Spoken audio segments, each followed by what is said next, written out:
在地消息，咱要来看台南咸水母庙已经有超过300栋的历史。即摆同款是受到地动的影响，所以这母庙后殿也传出灾情。厝顶有一寡彩绘雕像拢落落来，市府伫勘灾了后，讲会评估来协助修复。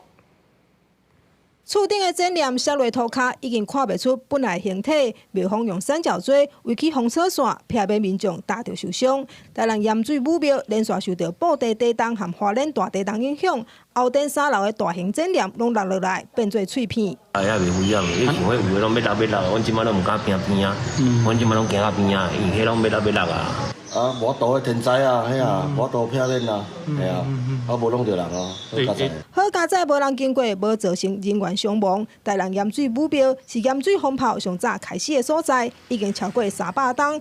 因为建筑物较老，落雨定定漏水，去年决定整修，毋过经费有限，才会当先整修前殿。即便因为和布袋地动的中心无到10公里，4点外钟了后，佮发生花莲大地动，有37年历史的后殿嘛出现损害。 就是后壁都拢无去伤害着，后壁建筑是用起来，这建筑是37栋啊，因为啊看起来是咱像这个咱阿门头这方面呢已经。